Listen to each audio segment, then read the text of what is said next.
The old violin lay across Roberto's lap, its well-worn wood gleaming faintly in the pale evening light that filtered through the orphanage window. It was battered and scratched, a little piece of the life he could barely remember. As he traced his fingers over the strings, a rush of memories, foggy, incomplete, stirred within him. He was 14, but the images that danced in his mind felt like those of someone much younger, a small boy in a warm, sunny room filled with music and laughter. It was a home he barely recalled, with glimpses of a garden, the sound of a woman's gentle voice, and the soft strains of a violin. Roberto's younger sister, Felicity, curled up beside him, watching him with quiet, expectant eyes. She was 8 and had even fewer memories than he did. For her, the violin was as much a mystery as the life they'd left behind. To her, it was simply a comfort, a reminder that they'd once belonged somewhere else, a place where they were loved and safe. Life at the orphanage was harsh. The matrons and staff were not unkind, but they had little time for tenderness, and the children had learned to fend for themselves in an environment where survival often meant suppressing any sign of vulnerability. Roberto was used to shielding Felicity from the rougher children, whose own wounds often surfaced in cruelty. The two of them were easy targets, Felicity, with her small frame and timid smile, and Roberto, because of his violin and his protective nature toward his sister. One bleak winter afternoon, Felicity returned from the playground, her face streaked with tears. Some older children had pushed her into the mud and taken her scarf. Roberto clenched his fists, feeling a mix of anger and helplessness. But he knew that retaliation would only make things worse. Instead, he wrapped his arm around her, pulling her close. He whispered, "It's all right, Felicity. I'm here. I'll always be here." That night, after the other children had fallen asleep, Roberto took out his violin and began to play softly. The notes filled the quiet room, floating gently through the halls. His music was his only outlet, a way of soothing the storm of emotions that he couldn't express in words. It was as if the violin could capture his sorrow, his longing, and transform it into something beautiful. Even the children who usually teased him would sometimes fall silent, captivated by the haunting melodies he played. Felicity sat beside him, her wide eyes fixed on his face, as if searching for some hint of the mother they had lost. Roberto played for her as much as he played for himself, hoping that the music would carry them both to a place where pain didn't exist, where they were safe and happy once again. The violin was more than an instrument. It was a lifeline, a fragile thread connecting him to the love and security of a life they could barely recall. It was his most cherished possession, and he protected it fiercely, knowing that it was all he had left of the past. One night, as they sat in the dimly lit room after another day of hardship, Felicity whispered, "Roberto, do you remember Mama and Papa?" Roberto's fingers stilled on the violin, and he glanced at her, searching her face. He wanted to remember, wanted to give her a glimpse of the parents she had never truly known. But the memories were so faint, like faded colors on an old photograph. "I remember Mama's smile," he said softly. "And the way she played the violin. She taught me, you know? She used to sit with me, her hands guiding mine over the strings. She said music was a way to tell stories without words." Felicity's eyes filled with wonder. Was she like you? Did she play beautiful music too? Roberto's lips curved in a sad smile. "Much more beautiful than mine. She could make the violin sing." They sat in silence, the memory of their mother's music hanging in the air. Roberto closed his eyes, letting the echoes of the past wash over him. The orphanage felt colder and darker than ever, but in his mind, he was back in that warm room with his mother by his side, her gentle hands guiding him, her voice murmuring encouragements. As the weeks passed, Roberto and Felicity became more and more inseparable. He looked after her, protected her, and, through his music, tried to give her something to hold on to. But the hardships of orphanage life continued to weigh on them. Food was scarce, and illnesses spread quickly. The winters were particularly brutal, with freezing winds seeping through the old stone walls. Then came the day when Felicity fell ill. It began with a cough, a small, persistent sound that grew worse with each passing day. Roberto watched in despair as she grew weaker, her once bright eyes clouded with fever. The orphanage staff did what they could, but their resources were limited, and the medicine they had was barely enough to ease her symptoms. Roberto's heart broke a little more each day as he sat by her bedside, holding her hand and praying for a miracle. He played his violin for her, hoping that the music would give her strength.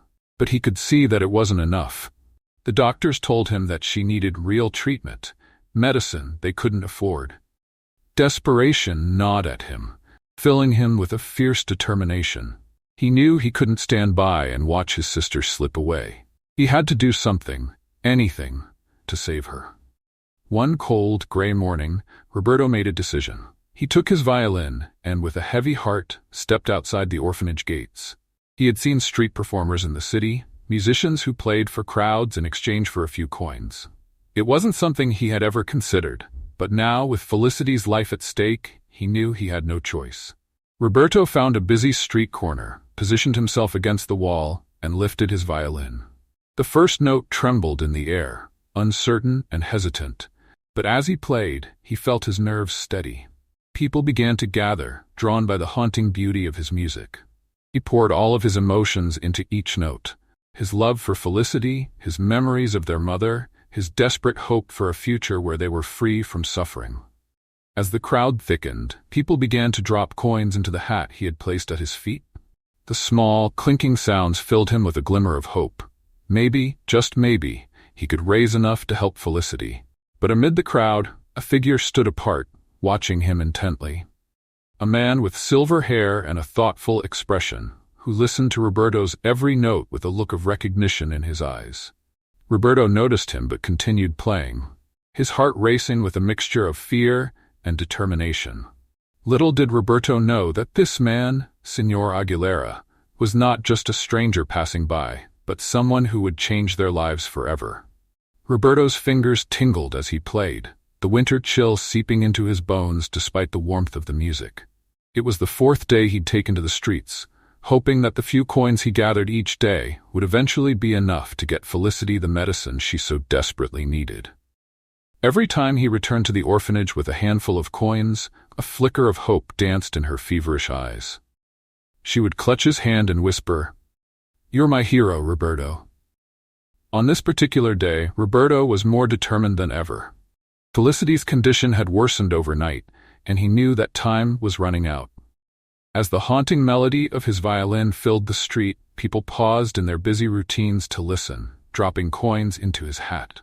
Roberto barely noticed the growing crowd, his focus entirely on the music and the image of Felicity's fragile form. Then, out of the corner of his eye, Roberto noticed the silver-haired man from the previous day. He stood apart from the crowd, his gaze fixed on Roberto with an intensity that made the boy's heart race. Something about the man's expression was unsettling, not in a frightening way, but in a way that suggested he saw more than the average passerby. Roberto's fingers trembled slightly, but he pushed through, letting his emotions pour through the strings. As he finished the piece, the man stepped forward, his eyes softening as he held out a few bills, far more than Roberto had ever received from any passerby. Roberto's breath caught. The money could mean another day, maybe even 2 of treatment for Felicity. "Thank you, sir," Roberto stammered, his cheeks flushing. The man nodded, studying him for a long moment before speaking. "You play with such passion," the man said, his voice warm and resonant. "It's rare to find someone so young who understands the soul of music." Roberto swallowed, unsure how to respond. He glanced down at the violin, feeling an odd mix of pride and sadness. "My mother used to say that music is a way to tell stories without words." The man's eyes widened slightly. "Your mother sounds like a wise woman." She was," Roberto replied, his voice barely above a whisper. The memory of his mother felt like a fragile thread, something he clung to desperately but knew could unravel at any moment. The man nodded thoughtfully, then extended his hand. "I'm Señor Aguilera. I'm a musician, too. Perhaps not as talented as you, but I'd like to believe I understand a good deal about the art." Roberto hesitated, then took the man's hand. "I'm Roberto, and this is my sister, Felicity." He motioned toward the orphanage down the street. "She's sick. That's why I'm here. I'm trying to raise money for her medicine." Señor Aguilera's face softened, a look of understanding passing over his features. "You care for her deeply." "She's all I have," Roberto replied simply, the words carrying a weight that felt much older than his years. Señor Aguilera seemed to consider this, his gaze flickering between Roberto and the orphanage. Well, Roberto, I'll tell you what, I'd like to help. Why don't you come by my house tomorrow? I have a piano and a warm fire, and I'd be honored if you would play for me. Roberto blinked, caught off guard by the invitation. But I can't just leave Felicity. Bring her, Señor Aguilera replied. My home is large and warm, and I'm certain that the comfort of a good fire and some hearty food might do her good. Besides, I'd like to meet this sister you've spoken so fondly of. The offer felt like a miracle, something too good to be true. Roberto hesitated, torn between fear and hope. What if it was a trick? He'd heard stories of people who lured children away with promises, only to hurt them. But as he looked into Señor Aguilera's kind, steady gaze, something told him that this man was different. I think that would be wonderful, Roberto managed, his voice shaking slightly. The man smiled, a warmth radiating from him that seemed to melt the chill in the air. Very well. I'll expect you both tomorrow, Roberto. Until then, play well and keep that spirit alive. With that, Señor Aguilera slipped back into the crowd, leaving Roberto standing alone, clutching the money and feeling a strange, bubbling sense of hope rising in his chest. For the first time in a long time, he allowed himself to imagine a world beyond the orphanage, a world where Felicity was well, and they were safe and happy. That night, as Roberto returned to the orphanage, he found Felicity sitting up in bed, her pale face lighting up as she saw him. She coughed weakly but managed a small smile. Roberto, did you get more money today? Life in Señor Aguilera's home was like a dream Roberto and Felicity never wanted to wake up from. They'd spent so many years struggling for the simplest things, warmth, food, safety, that now in this grand house every day felt surreal. For Felicity, the change was miraculous. Her cheeks flushed with health, and her cough disappeared within days. Señor Aguilera made sure she had the finest care, and for the first time in her life, she looked and acted like a carefree child, exploring the house with boundless curiosity and joy. Roberto felt the change too, though it wasn't as immediate. The warmth and comfort were welcome, but a part of him still felt like a guest. Despite Señor Aguilera's reassurances that they were now family, Roberto couldn't shake the feeling that something was missing. It wasn't until he was alone late at night with his violin in hand that he truly felt at ease. One evening, as he sat by the fire, lost in his music, Señor Aguilera entered quietly and took a seat nearby. Roberto finished his piece, glancing up in surprise to see the older man watching him with a soft, contemplative expression. You play beautifully, Roberto, Señor Aguilera said.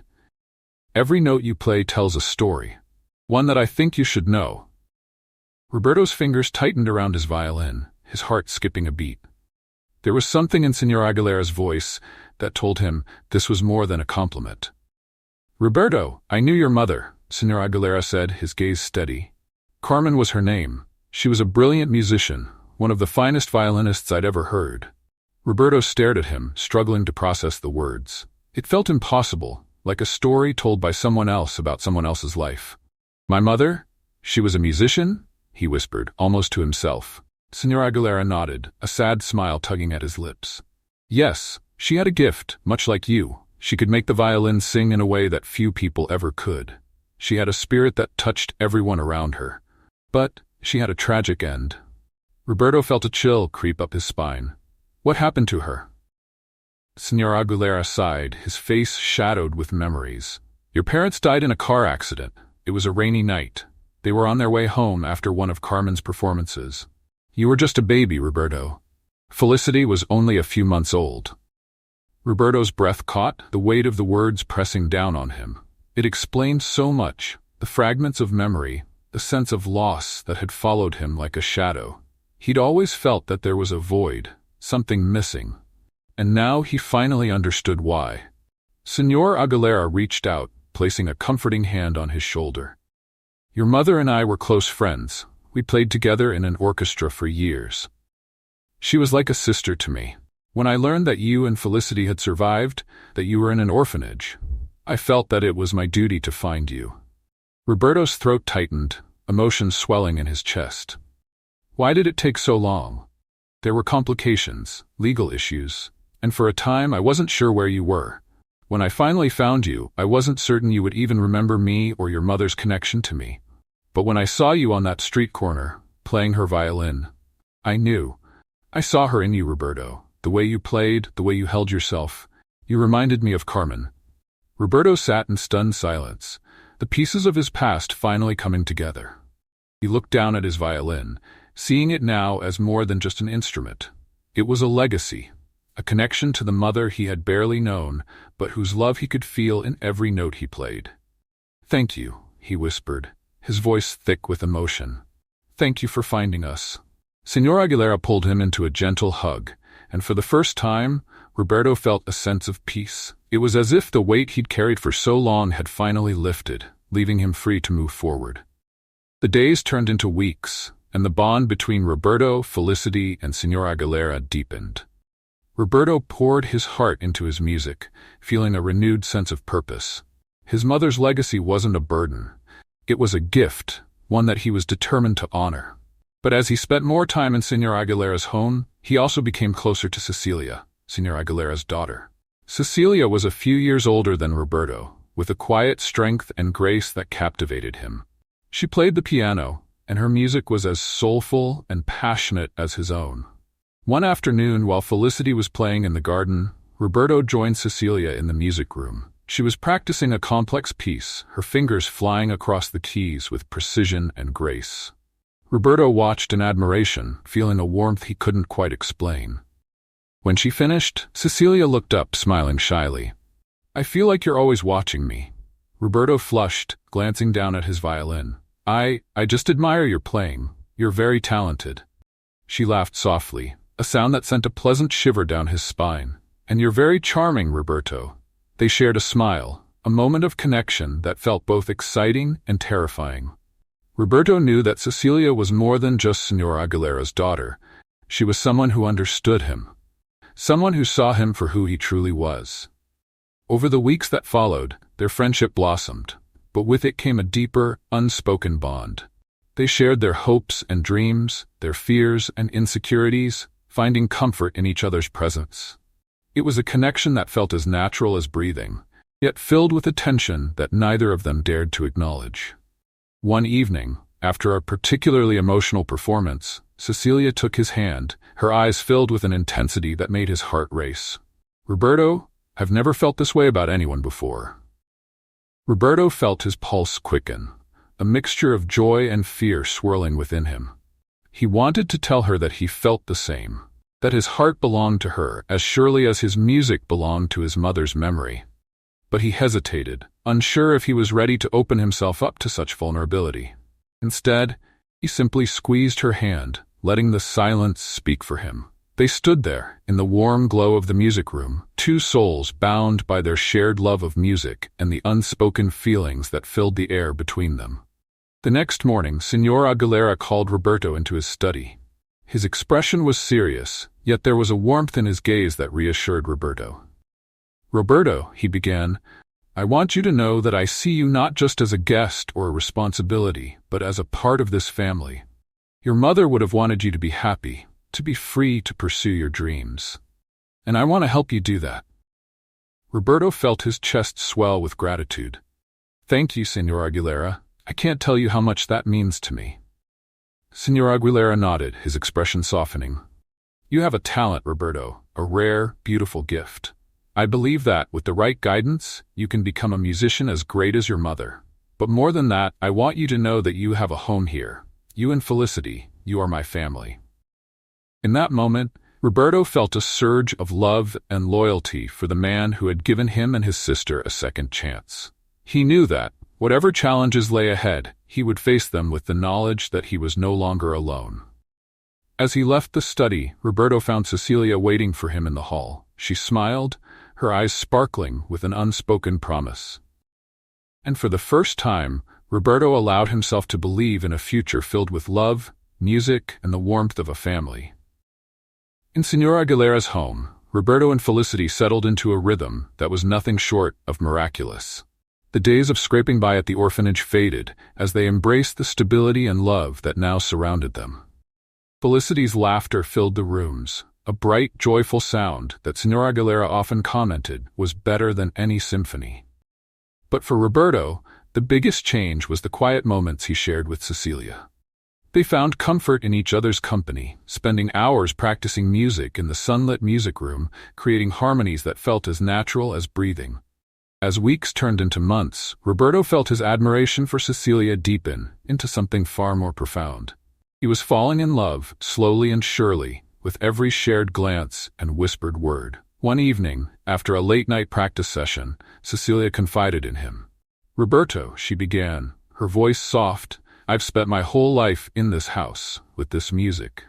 But sometimes I wonder if I'm good enough to be more than just Señora Aguilera's daughter." Roberto turned to her, surprised. "But you're an incredible musician, Cecilia. You don't need anyone's approval to prove that."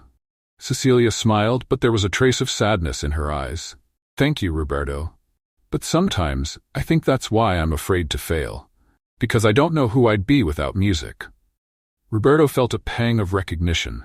He knew all too well the pressure of living up to the memory of someone great. His mother's legacy weighed on him every day.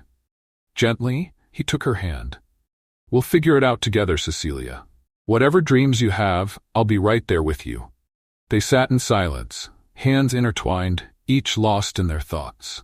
For Roberto, the idea of a future where he and Cecilia pursued their dreams side by side was both exhilarating and terrifying. He had never allowed himself to think that far ahead, but now, with Cecilia by his side, it seemed almost within reach. As the weeks passed, Señora Aguilera arranged for both Roberto and Cecilia to perform at a prestigious music gala. It was a chance for them to step into the spotlight, to be recognized as the talented musicians they were. Roberto was thrilled, but he could sense Cecilia's anxiety growing as the date approached. On the night of the gala, the grand hall was filled with the city's elite, each dressed in fine clothes and seated in eager anticipation. Roberto stood backstage, his heart pounding with a mixture of excitement and nerves. He glanced over at Cecilia, who was pacing, her hands twisting anxiously. "Are you all right?" he asked, touching her shoulder. Cecilia's eyes darted to him and she offered a shaky smile. I don't know. I've never performed in front of so many people. What if I make a mistake?" Roberto squeezed her hand, his voice steady. "You won't. You're ready for this, Cecilia. Just play from your heart. That's all you need to do." She took a deep breath, nodding as she tried to steady herself. But Roberto could see the doubt lingering in her eyes, and he wished there was something more he could do to reassure her. The first half of the evening went smoothly, with various musicians performing solos and duets. Roberto's performance was scheduled just before Cecilia's, and he poured all his energy into it, letting the music speak for him. When he finished, the applause was thunderous, and as he walked off stage, he caught Señora Aguilera's proud smile from the audience. But as Cecilia stepped onto the stage, Roberto noticed her hands trembling. She sat at the piano, took a deep breath, and began to play. The melody started beautifully, her fingers gliding over the keys with precision and grace. But halfway through, a wrong note sounded, sharp and discordant, echoing through the silent hall. Cecilia froze, her face pale. Roberto's heart clenched as he watched her stare down at the keys, her fingers hovering in uncertainty. The audience waited, a tense silence filling the room. Just when it seemed like she might stand up and leave, she took a shaky breath, her fingers finding the right notes again. She finished the piece, but her spirit had been broken. As she walked off stage, Roberto could see the tears glistening in her eyes. She brushed past him, her face a mask of pain and humiliation, and he felt helpless, not knowing how to reach her. The days that followed were filled with a cold distance between them. Cecilia withdrew, barely speaking, retreating into herself. She spent hours in her room, refusing to practice or even touch the piano. Roberto tried to comfort her, but she pushed him away, her disappointment too deep to allow anyone close. One evening, after yet another silent dinner, Roberto found her sitting by the window, staring out at the garden with a haunted look in her eyes. "Cecilia," he said softly, approaching her. "Please talk to me. I miss you." She looked at him, her gaze distant. "Roberto, I don't know if I can do this. Maybe I was never meant to be a musician." He knelt beside her, reaching for her hands. "That's not true. One mistake doesn't erase all the beauty you create. You are a musician, Cecilia. A brilliant one. Her shoulders sagged, and for a moment she looked like a lost child. I don't know if I have it in me to keep trying. Maybe it would be easier to give up. Roberto's heart ached for her, but he knew that this was a crossroads, a moment when she would either find her strength or let her doubts consume her. Gently, he took her hands in his. I can't make this choice for you, Cecilia. But I know this. Music isn't just about being perfect. It's about sharing a part of yourself. Even when you're afraid. That's what makes it beautiful.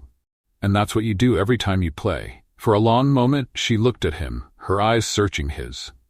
Then, slowly, her expression softened, and she gave a small nod. A few days later, Senor Aguilera called them both into the music room. He looked at them with a fatherly pride, his voice warm.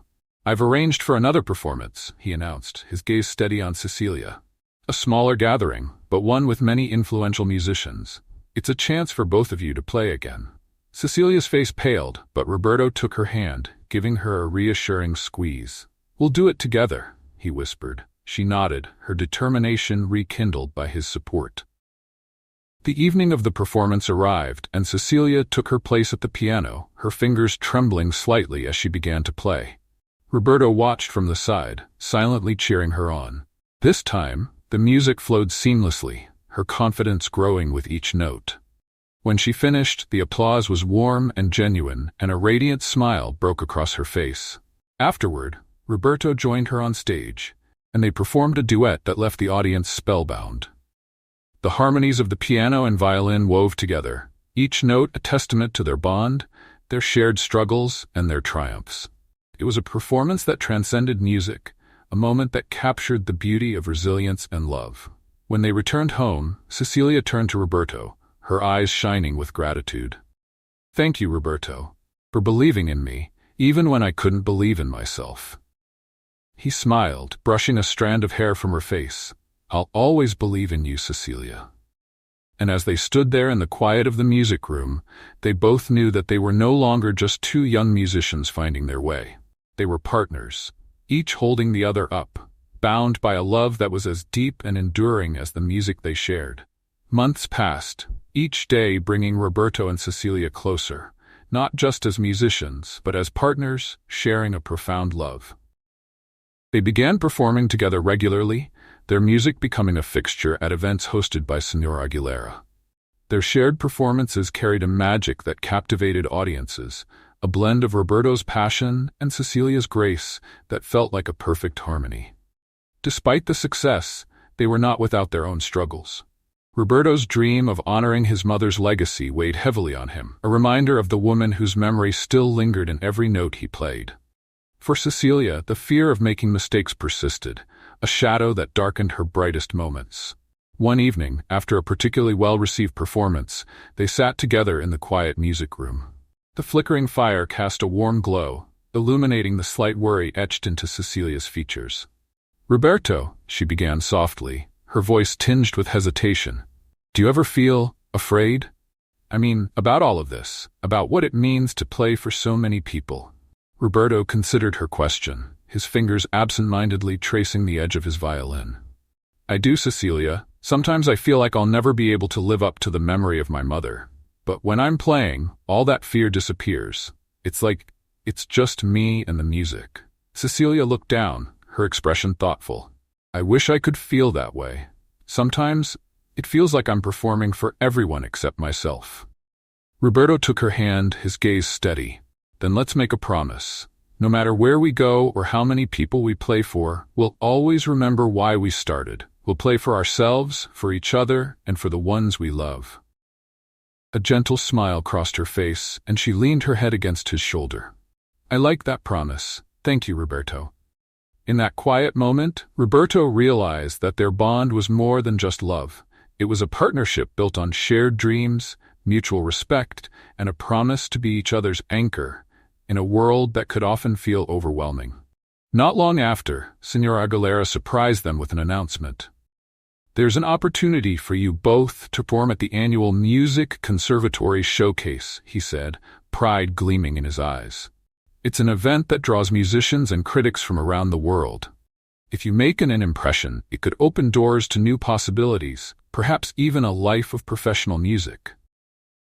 Roberto's heart raced at the thought.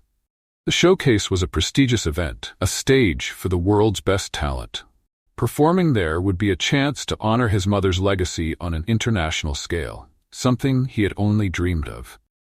Cecilia's reaction, however, was more subdued.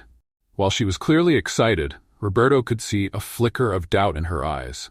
As the weeks of preparation began, he noticed her practicing harder than ever, sometimes pushing herself to the point of exhaustion.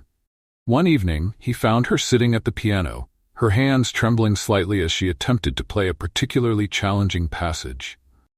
"Cecilia," he said gently, placing a reassuring hand on her shoulder, "you don't have to push yourself so hard. You're already incredible." She looked up at him, her eyes filled with a mix of exhaustion and frustration. I want to be perfect, Roberto. I don't want to disappoint you, or Senora Aguilera." Roberto knelt beside her, his voice soft yet firm. "You could never disappoint me, Cecilia. You're already everything I could ever hope for, as a musician and as a person. Just be yourself. That's more than enough." Slowly, she nodded, a faint smile breaking through her tension. Together, they continued to practice, supporting each other through every difficult passage, every moment of doubt. They knew the showcase was more than just a performance. It was a chance to prove to themselves that they were worthy of the dreams they had been chasing. The night of the showcase arrived, bringing with it a mixture of excitement and nerves. The grand concert hall was filled with musicians, critics, and dignitaries from all corners of the world, each eagerly awaiting the evening's performances.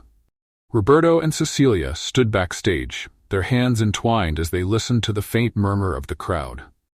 Roberto glanced at Cecilia, his heart swelling with pride and admiration. She looked radiant, a picture of elegance and poise, and he knew that whatever happened, they were already living the dream they had envisioned together. When their names were announced, they took to the stage amidst warm applause. Roberto positioned his violin, feeling the familiar comfort of the instrument in his hands. Cecilia sat at the piano, her gaze steady as she met his eyes. In that moment, it was just the two of them, the audience fading into the background. They began to play, the music filling the hall with a richness and emotion that silenced the audience. Their chosen piece was a blend of soft, melodic passages and powerful, soaring notes, a tribute to the journey they had traveled together. As Roberto's violin intertwined with Cecilia's piano, their music became a conversation, a dance of emotions that spoke of love, loss, resilience, and hope. When the final note faded into silence, the audience sat in stunned quiet, as if reluctant to break the spell. Then, a wave of applause erupted, filling the hall with thunderous approval. Roberto and Cecilia glanced at each other, their faces shining with joy and relief. They had done it. They had shared their story, their love, their dreams with the world. As they returned home, exhausted but elated, Senor Aguilera greeted them with open arms, his eyes misty with pride. "You both were extraordinary," he said, his voice thick with emotion. "Your mother would be so proud, Roberto, and so am I." Roberto felt a surge of gratitude and love, his heart swelling with the knowledge that he had finally honored his mother's memory in the way he had always dreamed. A few months after the showcase, Roberto and Cecilia stood together in a small, intimate ceremony, exchanging vows of love and devotion. It was a simple wedding, attended by close friends and family, yet it was perfect. They were more than just musicians now. They were partners in every sense of the word, committed to supporting each other through every high and low. The years that followed were filled with performances, travels, and the joy of building a life together. They became known as one of the most beloved duos in the music world. Their performances a testament to the love and resilience that had brought them together. When their son was born, Roberto held him in his arms, marveling at the small miracle that was now part of their lives. He felt the weight of his mother's legacy, of Senor Aguilera's love, of the journey he and Cecilia had traveled, all culminating in this tiny, perfect being. As their son grew, he showed a natural curiosity for music, his small fingers often reaching for the piano keys or the strings of Roberto's violin. Roberto would play for him, the soft strains of the violin, filling their home with the same love and hope that had once guided him. One evening, as the sun dipped below the horizon, Roberto found himself sitting beside his son, guiding his tiny hands over the violin strings, just as his mother had once done for him. The little boy looked up, his eyes wide with wonder, and Roberto felt a surge of gratitude and love that took his breath away. In that moment, he knew that his mother's legacy would live on, not just through his music, but through the love he had found, the family he had built, and the life he had created with Cecilia. In that moment, he knew that his mother's legacy would live on, not just through his music, but through the love he had found, the family he had built, and the life he had created with Cecilia. And as he played, his heart swelled with a sense of peace and fulfillment, knowing that he had finally come full circle. That the journey he and Felicity had started all those years ago in the orphanage had led them to a place of love, joy, and an unbreakable legacy. Years passed, and life moved forward in a symphony of highs and lows, of moments woven together by love and music. Roberto and Cecilia had become icons in the world of music, their names synonymous with passion, grace, and the depth of emotion they brought to each performance. Together they traveled to countless cities, their music reaching audiences who marveled not only at their talent but at the unique bond they shared. Yet, despite the fame and admiration, Roberto remained humble, ever aware of the journey that had brought him to this point. He often thought of his mother, of her love and the memories she had left him in the form of the violin he still cherished. It was through her memory that he found strength, and through Señora Aguilera, he had learned the importance of family and the healing power of love. For Felicity, the years had also been transformative. Now a young woman, she had followed her own path, inspired by her brother's resilience and the family they had been blessed with. Though she never became a musician, she found her own purpose, working with children from difficult backgrounds, ensuring they had the support she and Roberto had once yearned for. Felicity often visited, her presence a reminder of the bond she and Roberto would always share. A bond forged in both hardship and love. One crisp autumn evening, Roberto and Cecilia gathered with family and friends in the very music room where they had first discovered their shared dreams. Their son, now 5 years old, was perched beside them, his small fingers resting on the violin in Roberto's lap. "Daddy," he asked, his eyes wide with curiosity, "will you teach me to play?" Roberto smiled, his heart swelling with pride. "Yes, my son. I'll teach you everything I know." As he guided his son's hands over the violin strings, memories washed over him. Memories of his mother's gentle touch, of the way she had shown him the same simple chords and melodies. It felt like a gift he was passing down, a legacy that would continue long after he was gone. Señor Aguilera, now older but still vibrant, watched from a chair by the fire, his eyes bright with pride.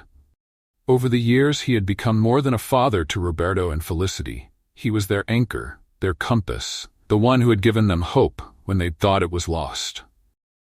"You've built a beautiful family, Roberto," he said softly. "Your mother would be so proud." Roberto looked up, emotion filling his eyes as he met Señor Aguilera's gaze. "Thank you for everything. None of this would have been possible without you." Señor Aguilera simply smiled, a look of contentment on his face. "Family is the greatest gift, Roberto. You've given me more joy than you can imagine. And now, you're passing that gift to the next generation." As the evening wore on, Roberto and Cecilia played a final duet, their son listening in awe, his small face lit with wonder. The music filled the room, its notes carrying a warmth and love that bound them all together. It was a melody of hope, a reminder of the journey that had brought them here, of the resilience and kindness that had paved their path. Many years later, in a small, packed theater in Roberto and Cecilia's hometown, a young man stood on stage with a violin in his hands. His fingers trembled slightly as he prepared to play, but as he glanced out into the crowd, his heart steadied. Seated in the front row were his parents, Roberto and Cecilia, their faces proud and loving, and beside them, Señor Aguilera, his eyes gleaming with joy. The young man lifted his bow, and the first note resonated through the hall. It was the same melody his father had once played on a street corner, the piece that had captured Señor Aguilera's attention and changed their lives forever. But tonight, it carried a new life, a fresh voice. As he played, the young man felt the presence of those who had come before him: his grandmother, Carmen, his parents, and the family that had nurtured their dream. The applause that followed was thunderous, a testament not only to his talent but to the legacy of love, courage, and music that had spanned generations. Roberto and Cecilia embraced as they watched their son take his first bow, knowing that he was continuing a story they had begun so many years ago. For Roberto, the journey from the orphanage to this moment had been long and winding, filled with hardship and joy, loss and redemption. And as he listened to his son's final note, he felt a peace he had never known, knowing that the love they had created, the music they had shared, would live on, forever echoing in the hearts of those they held dear. In that moment, surrounded by family, Roberto knew that his mother's legacy was complete, a legacy not of fame or fortune, but of love and resilience, passed down through the music that had saved him and the family that had sustained him. And he realized that his story, Felicity's story, and now his son's story, would carry on, a beautiful symphony that would never truly end.